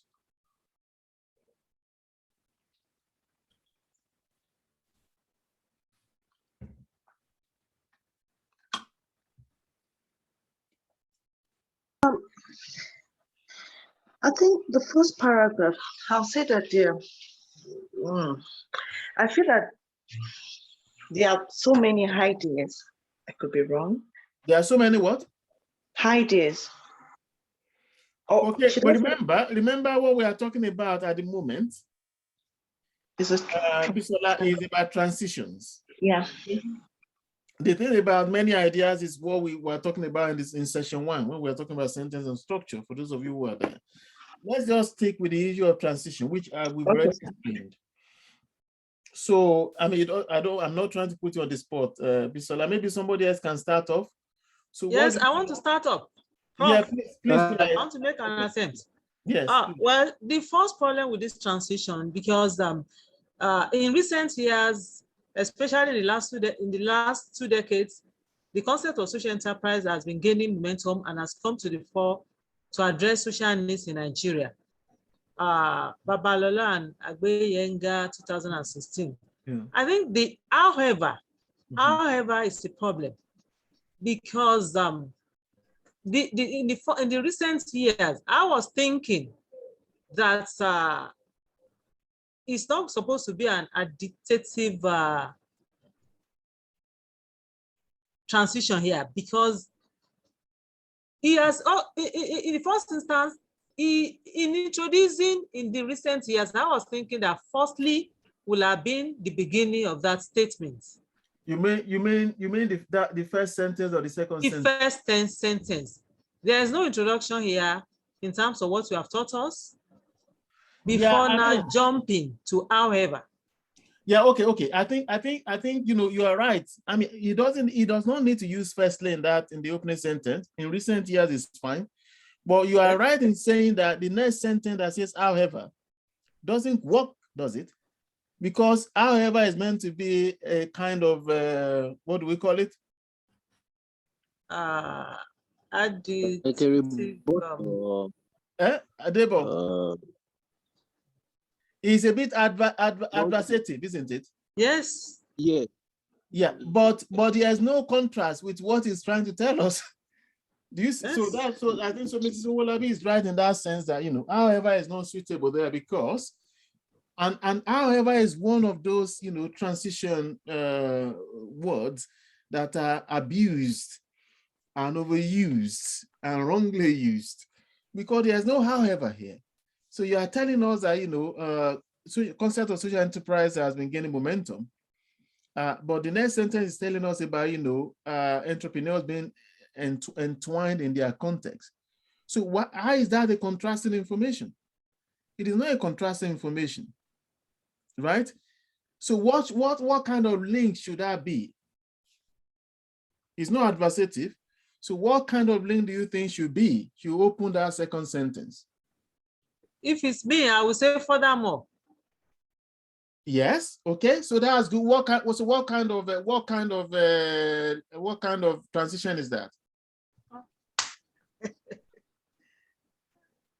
Is additive. That's additive. Additive. Exactly. It's additive because you are just giving us a bit more information about what you are saying.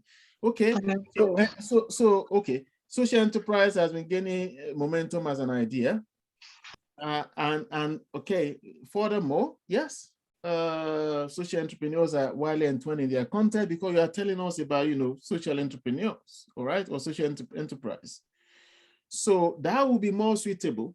Although the main problem actually is that the next sentence itself is not very clear, is it? Am I the only one spotting that? So my own confusion lies more with the second paragraph. We're going to come back to that. We'll come back to that in a minute, Debo. And then okay. you can and I'll be coming to you to give a comment on that. But I think the problem here actually is coming back to our session 1, which I know some of you missed, is about that actually, of course, I think we'll be thinking about an additive information. But the thing is that this sentence itself this opening line needs to be clarified. So social entrepreneurs are widely entwined in their context. Nadia, do you see any problem with that, or Abby, or Bisola? I may be wrong, but I thought that I was not sure what is their context. And then I was also thinking, if we are using thus, I don't have enough information to get to this conclusion. And my other question would be, for my knowledge as well, can I use reference or the citation when I'm trying to put my own, I use thus when I'm trying to put, when I'm going to convey the conclusion or my idea there. Is that, am I? Can you use it when? Can you say that again? So I would use thus when I'm trying to when I'm ending the paragraph and I'm using I'm concluding everything and I'm not using reference or citation there. It's my own idea. Yeah, I mean, so yeah, that's fine. We're not sure here whether it's this person's idea. Although what is seems to be writing seems to be quite general here. So I see what you mean. But there's nothing wrong about, whether you're using it in the middle or whether you're also using some authors to reinforce your own idea, right? So Yeah. it could be that you have some ideas, but some authors have also said similar things and you are using them to sort of support because you haven't gone out to the field, right? You are not the authority in that area. So that is why sometimes people also bring citations in. Even if you have some ideas, you are trying to find authors who have said similar things and then try to match their ideas with yours. And then use them to reinforce your point. So, but I think the problem here is what you've said and what Ms. Owolabi also said at the beginning is that, however, social entrepreneurs are widely entwined in their content does not link well with the first sentence because you're telling us about the fact that, social enterprise has gained momentum. So it doesn't link well. It's not that if it's an additional piece of information, it should be linking. It should be, linking to the earlier one either by way of, giving additional information. So I think the main issue here is not just changing the transition words. And I agree that furthermore is good. The main issue is actually clarifying that sentence, in their context. Again, and actually what are you trying to say? Because it's not clear. Right. Okay, and these are the issues. These are the real issues. Yes, please. Sorry. Yeah. I think I can get what you're talking about now. The second sentence actually is a bit ambiguous. Yes, it is. So ambiguous. First of all, we need to clarify that. Maybe if we go back to that, or maybe we can get that fact. Yeah. Because however, social entrepreneurs are widely entwined in their context. Which context? Then does the construct of social entrepreneurs vary significantly in different contexts? Still talking about the context, but we don't know the context, what it's all about. So it's a little bit ambiguous. It's ambiguous, but it's also disconnected. It's also disjointed from the first sentence. And these are the real issues. So these are the real issues that people are going to face when they are reading your work. And you need to sort of think ahead about can you make things easier for them.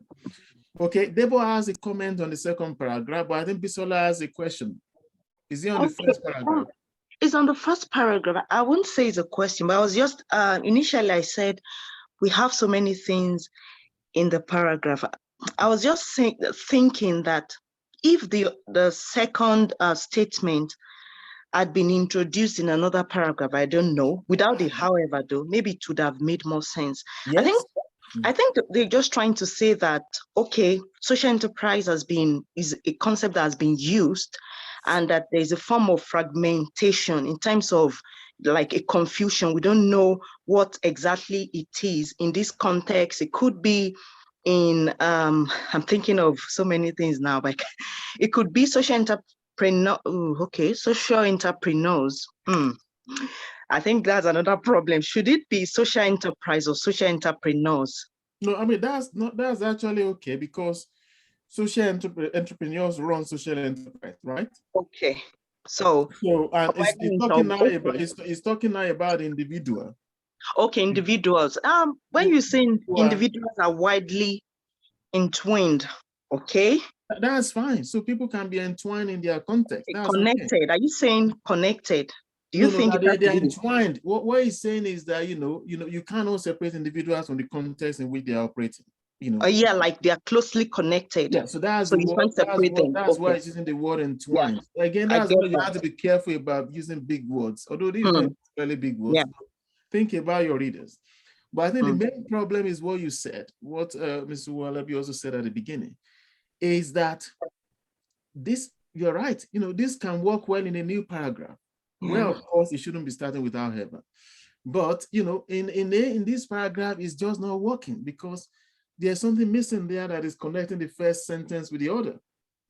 Okay, so I was going to... You are just then making your readers' life, miserable. Yeah, I wanted to ask a question now, but in my opinion, I think this could work in an abstract.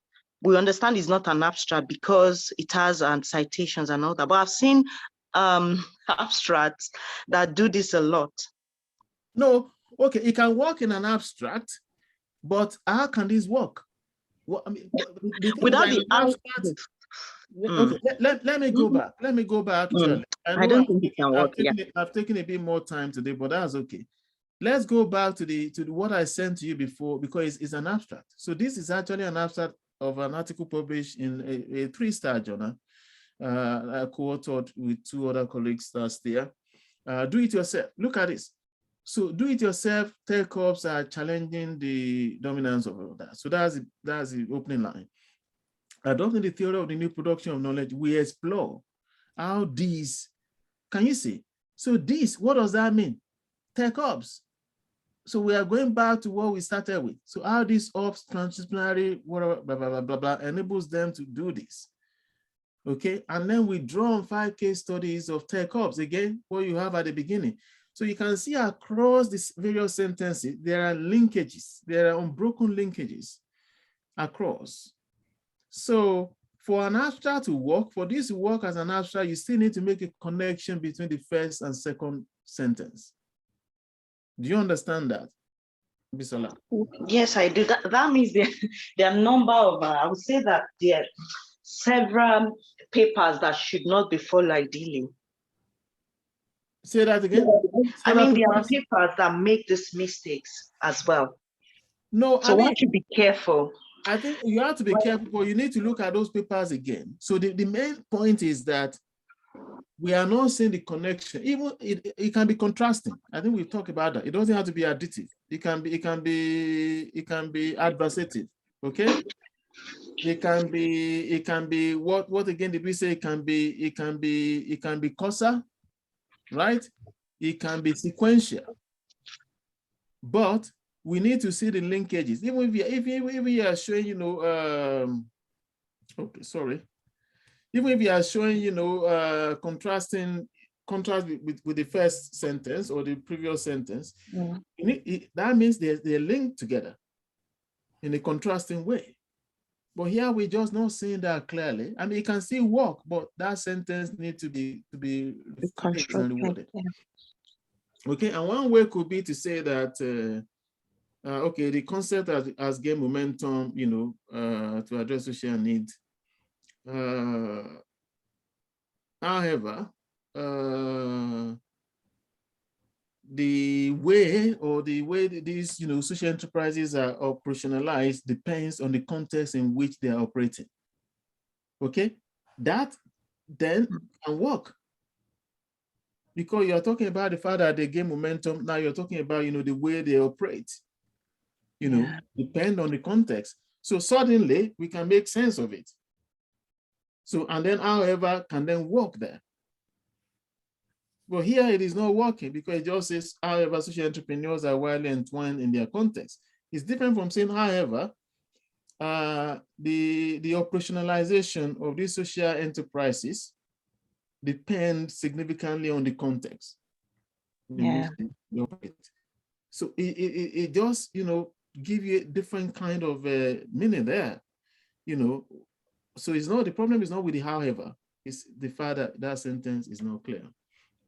All right, so Debo, the second paragraph. Yes, majority of what I want to say has been said.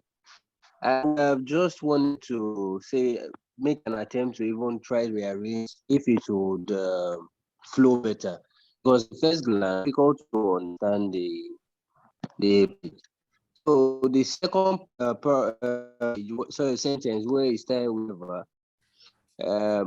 maybe we try to move that out, then bring second paragraph in, removing, you know, say it stops at Babalola and 2016. Then it goes to extant literature is replaced with several studies. I think that flows better with the first sentence. Yeah. If you want to fix, however, anywhere here, it looks like it can come after the 2015 to say, however, there's so much good studies. You guys already said that there's a lot of literature, but still more demand. For more empirical study on Africa, social relationship, the most considerable effect, the market and government failure. That looks like a place where however can come in my own view. Yeah, and I think you have some good ideas there, but I think it just requires looking back at the material and then see what you can do with it to make it better. I think the Eastern literature part is something that I should probably begin with because it's talking about emerging economy, right? So, and this first in recent years is talking about Nigeria. If I was writing this, I would begin by saying the literature is replete with several studies, or in recent years. Okay, the Eastern literature is replete with several studies, on social entrepreneurship in emerging economies. And then I would say, in Nigeria, this concept of social enterprise has been gaining momentum and coming to the fore in addressing social needs. Okay, then you can work with this in different ways. You can arrange, the materials in different ways. But at the moment, it's just not working. And one of the areas is also that, there's an overuse and abuse of transition words as well. Yeah.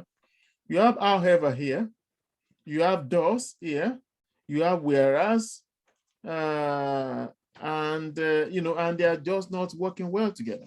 So, and that is where I want to end the session, which is about some tips.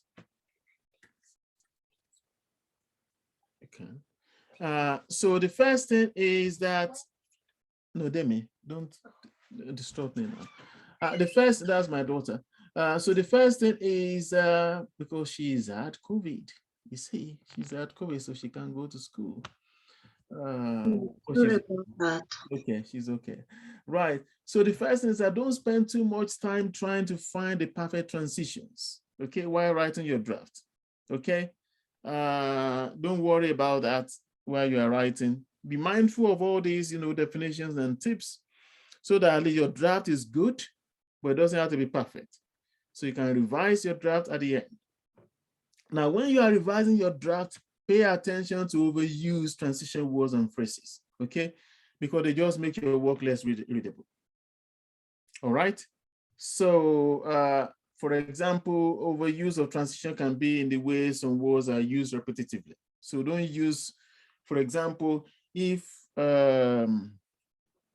you read in conclusion and then the next paragraph, you then read to conclude, right?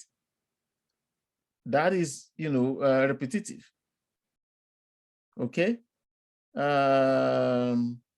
You can change, in conclusion to sum up or in summary, or again, things like however. There are alternatives in terms of phrases or words that you can use. So don't use transitional words, repetitively. In conclusion, it's probably, not the best example here because you only use that towards the end of your work, right?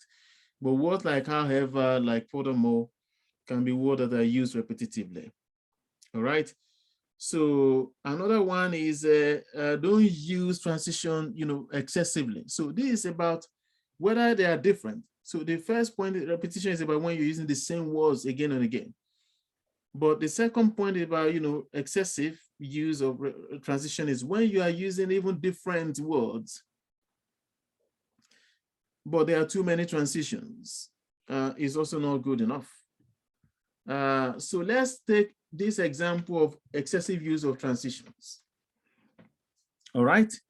And this is the last bit of work, and then I can have 1 or 2 volunteers to try to make this better. So universities are important producers of knowledge. However, tech hubs are more effective, although they are resource constrained, whereas universities can access government funding as subventions. Anybody want to have a go at that to fix the problem of excessive use of transitions?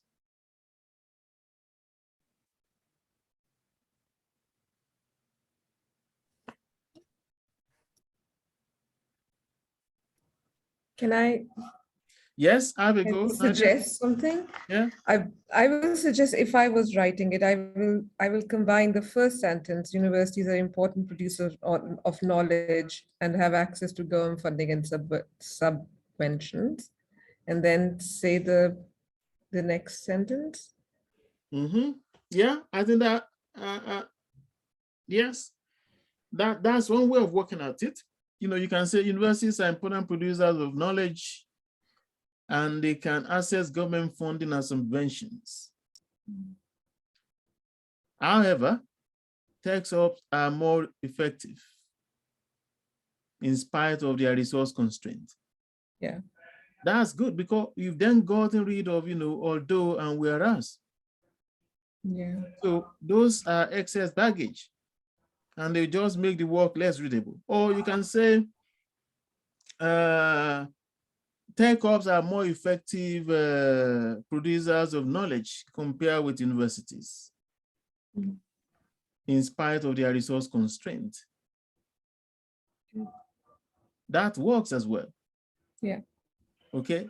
The bit about where university can access government funding or subvention, you know, is really not really important to achieve the meaning that you want to achieve. So I think that is another thing really that you have to be careful that you are not using transitions excessively. They say, you know, there's a place where less is more. You know, if you are cooking many times, you know, cooking recipes, less is more, right? If you have more salt, then it's disaster. If you have, you know, more of anything, you know, it's not good. But there's no salt as well, you know, I suppose. Maybe that's not the best example for nutritionists who are here. But I think less can be more. Okay, Bisola, and any further questions? Just a quick question, sir. You know, looking at this sentence, I feel that there could be an argument that negates the other one. So if you're trying to support that tech hubs are more effective, is it, and then while reconstructing this statement, is it, I don't know how to put this, but I feel that if we keep reconstructing over and over again, it could hinder the audience from understanding, or the readers from understanding what we intend to pass. So we say universities are important producers of knowledge. However, we're trying to say that tech hubs are more effective. So if I say that while tech hubs are more effective in the ability to provide knowledge or something like that. Yeah, yes, absolutely. So yeah, I mean, how do we solve that problem? That's what I mean, so the problem is solved with the first example that Nadia just did, right? You have not lost the meaning. What you have done is to get rid of all these redundant transitions that just make the work less readable. So for example, sir, if Nadia has used that, and you've used this example or another example, and I intend to use something different. Yeah, like, as long as you are not losing the meaning, that's the thing. So here, okay, let's take this. So if, for example, I say tech hubs are more effective producers of knowledge compared to universities, right? I've combined the first sentence and the second line of the second sentence together without using any transition.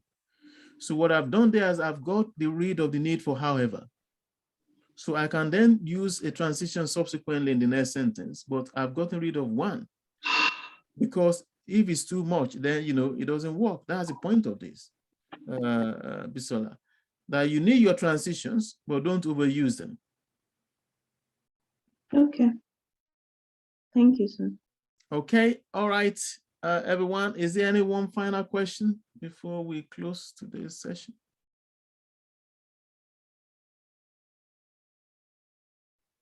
All right. I was just going to say, if we hold something like this in the nearest future, can you look at having a voice in research? What do you mean? Can you say that Someone again? said that, and the person was like, oh, you need to have a strong voice in your research. So while I don't understand the What do you mean by explanation. strong voice? What does that mean? Like, I think what you're trying to say is that the voice is Okay, so maybe what you're trying to say is that your voice needs to come through originally. yeah, I think it's something like that, that you have to not come out clear. Well, I don't understand. I tried asking them, but they still insisted that you have to have a voice. So Yeah, I mean, so know. having a voice means that, especially when you are reviewing literature, we don't just want you to, summarize what others have done. We need to see, what do you think? What is your own critical reflection? How are you bringing them together? How are you identifying the weaknesses? How are you identifying the strength? How are you, critiquing the work? And then when you then come to your own empirical work, you need to come out boldly and strongly. So I think that is what having a voice means. Yeah, do we have to provide references for whatever we bring out? Like, let me use the word voice again. No. You are providing references to summarize ideas that others have written. But you can, in the course of citing them, you can, for example, for example, I can say that Okoya 2020 argued that public policy is the most important factor in the provision of qualitative basic education.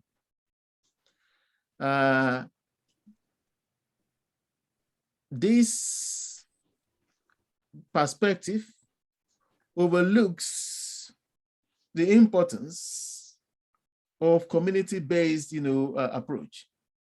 So if I say this approach overlooks the importance of community-based approach, that is my voice coming through, right? I've summarized Okoya's idea clearly that Okoya 2020 argued that public policy or government intervention or public, education policy, whatever it is, the most important factor. And then I cite Okoya 2020, either at the beginning or at the end. And I then say, this perspective overlooks the importance of community-based, approaches, to monitoring and evaluation of education, for example. So by bringing my critique in next to summary of Okoya 2020, I'm having a voice.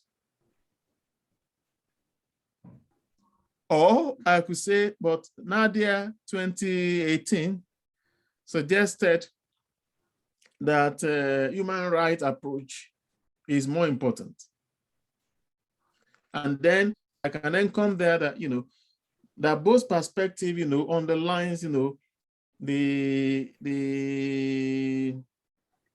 the importance of government contribution as well as multi-stakeholder. These are not my area. I'm just trying to give you examples here about how your voice can come true. It could be in the way you are critiquing. It could be in the way you are, bringing different perspectives together and how you are trying to make sense of them. I hope that helps.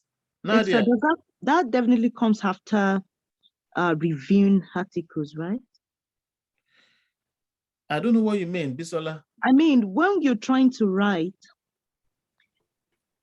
the voice we're talking about now, my opinion, does it come after I've reviewed articles or during? There are no hard and fast rules, Bisola. It can come while you are reviewing the article because you are critiquing it. I'm saying this because I've heard people say that you don't have a say when you're writing because they will ask you, where's the evidence? Where are citations to back up your argument? That is true, but it depends on what part. So this is why there are no hard and fast rules. If you are reviewing an article, one way to critique is to bring, if Okoya 2020 has said this and Nadia 2021 has said this, in trying to bring the different views together, your voice is going to come true because you are the moderator here, you are the mediator. So it doesn't mean that you are, and it's true that you don't want to be making authoritative statement, but you can critique. So you can't be making authoritative statement, for example, like this is not the case, or this is invalid, or this is contrary, unless you are then referring to the work that you have done, if you have gone to the field. So there are no hard and fast rules other than the fact that, you can critique, but you cannot make definitive authoritative statement unless you have your own empirical evidence. So for example, I cannot say that Okoya 2020 is wrong. I can only say that Nadia 2021 has said this. And then I can then sort of, make sense of that to see, okay, this is the weakness of this position, this is the strength of this position. This is why this one can work. Based on information from other sources, you can then be the one making judgment from an informed position. Nadia. I don't think I have and a then question. we close. Go on. Yeah, I don't think I have a question, but I just want to share this really strong sense of fear in myself, that I don't feel confident enough to paraphrase things. And I think I understand what Bisola is trying to say about finding the voice, because I struggle with that. When I'm writing stories, I'm really confident in writing. But when I'm writing academically, the way you confidently just say, add this word into this sentence, and it just makes that sentence so well, it reads so well. But I still struggle doing that. I can't make myself do it. Like I keep finding the references to actually say that this is what I'm trying to say. And this is the reference, this is somebody else said it. It doesn't matter if it was said in 1977, I need to find that sort of backing. I mean, there's nothing wrong in finding the references, but there's also nothing wrong in feeling a bit uneasy or not sure. But the one thing you shouldn't do is to give up, and I know you won't. You have to keep trying. That's the thing. So you are never going to feel, 100%, confident about, representing or rewarding the work of others. But you'll keep at it. Okay, you keep at it and try to, perfect, initial draft and so on and so forth. And part of the reason is that the people you are trying to cite have been working in this area, some of them for 20, 30 years. So yeah, don't be too hard on yourself, because they've been on this particular issue for a long time. So, yeah, and what you find is that sometimes when you look at the way they phrase their work, you're just thinking, nobody can do better than this. So how do I represent this view? Because they have just presented it so perfectly. Yeah. But that's the thing about, don't get worried. Don't let your own agency be, paralyzed as a result of what you think, beautiful work of others. Again, and that's why the simple approach is, what is the main idea? Once you get hold of the main idea and maybe some of the key supporting points, don't worry, don't go back to the source. Do your own writing first. It doesn't have to be perfect. Do your own writing first. The main task, the main hurdle is to get hold of what is the main idea here. Once you do that, write the rest of it in your own words and look at it first, inspect it to see are there enough use of academic words. And then for that, you don't need to go back to the source. You can use your thesaurus, you can use your dictionary, okay, to find, synonyms and all of that. And then at the end, you can then compare to the original text just for the purpose of ensuring that the meaning is the same. So, but don't worry yourself about, what you've written, is not a perfect, representation of the original. It doesn't have to be perfect. The main thing is that, is the same meaning as the original. Okay, and that is a very broad, canvas. So you don't need to hold yourself to the perfection. As long as the meaning is basically the same, you're good. All right. Thank you, Sean. This session has been really helpful. I hope I can translate it into my writing as well. I'm sure you will, Nadia, and I'm sure you all will. Okay, so all right. Okay, Prof, thank you very much for this class. You're welcome. Thank you very much, Prof. I hope actually did I? Okay, yeah. So this was. But you didn't tell us how we going